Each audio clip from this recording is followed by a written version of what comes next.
Bapak Ibu, saudara-saudari yang terkasih, selamat berjumpa kembali.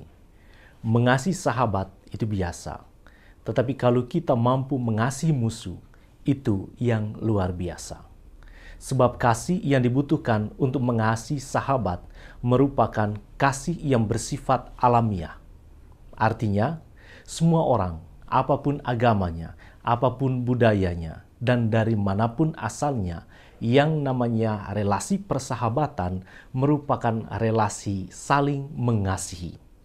Tetapi kasih Kristiani tidak hanya berhenti pada kasih yang bersifat alamiah tersebut.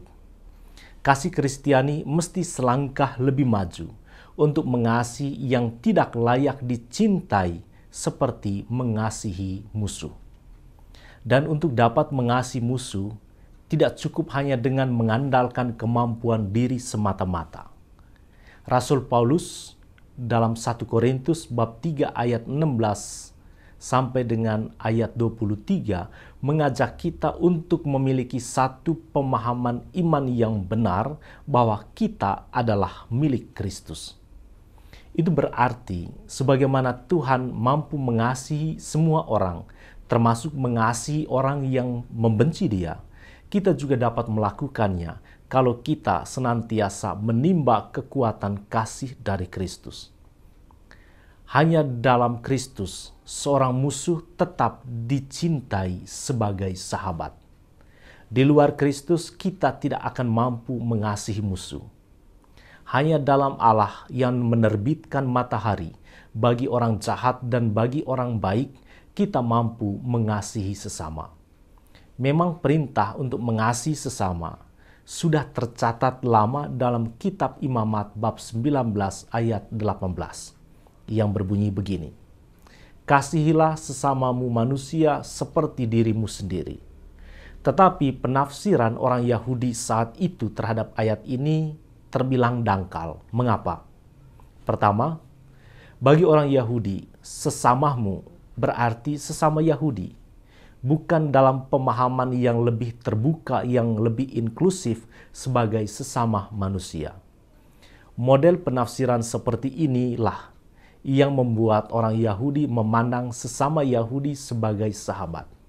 Tetapi yang bukan Yahudi sebagai pihak yang tidak perlu diperhatikan, bahkan dianggap sebagai lawan. Tetapi Yesus membuka wawasan baru bahwa kasih tidak dapat dibatasi dalam kategori tertentu. Kasih itu selalu bersifat universal, selalu bersifat Katolik. Ya, seperti kasih Allah atau kasih Kristus yang tidak hanya untuk kaum bangsa tertentu, tetapi untuk semua manusia. Yang kedua, rujukan orang Yahudi dalam mengasihi sesama adalah mengasihi diri sendiri. Perintah ini memiliki pesan yang amat bagus, tetapi kita juga terbuka pada kenyataan bahwa kita belum mampu mengasihi diri sendiri secara baik. Kita cenderung untuk selalu hidup di dalam dosa. Oleh sebab itu, Yesus mempertegas rujukan kita dalam hal mengasihi sesama, yang bukan lagi merujuk pada cara kita mengasihi diri kita sendiri, tetapi cara Allah mengasihi kita. Allah yang menurunkan hujan bagi orang benar dan orang yang tidak benar hidupnya. Allah yang tidak memberontak ketika diadili tanpa keadilan. Allah yang tidak lari ketika ditangkap untuk disalibkan. Allah yang rela wafat disalib untuk menyelamatkan semua umat manusia. Atau seperti kata-kata Yesus sendiri dalam Yohanes bab 13 ayat 34. Aku memberikan perintah baru kepada kamu, yaitu supaya kamu saling mengasihi sama seperti aku telah mengasihi kamu. Cara Allah mengasihi kita selain dengan cara mencipta, tetapi juga dengan menebus kita lewat sengsara, wafat, dan kebangkitannya.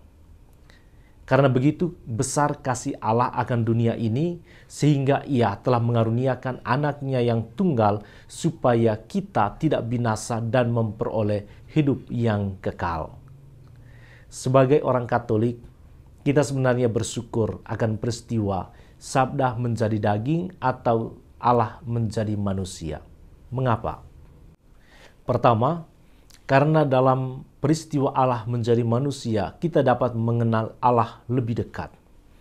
Allah bukan sekedar pribadi yang jauh, tak tersentuh, tetapi dia benar-benar dekat. Sabdanya tidak hanya tercatat dalam ayat-ayat suci, tetapi sabda itu sungguh menjadi manusia. Dan yang kedua, dalam peristiwa Allah menjadi manusia, kita mampu melihat kemanusiaan kita yang sempurna dalam diri Kristus. Yesus yang sungguh manusia dan sungguh Allah telah memberikan pedoman bagi kita semua bagaimana menjadi manusia yang sempurna seperti Bapa. Atas dasar itu Bapak Ibu Saudara-saudari yang terkasih, ajakan Yesus agar kita memiliki kesempurnaan kasih hanya dapat terjadi kalau kita tinggal di dalam Dia dan Dia tinggal di dalam kita. Tuhan memberkati kita semua.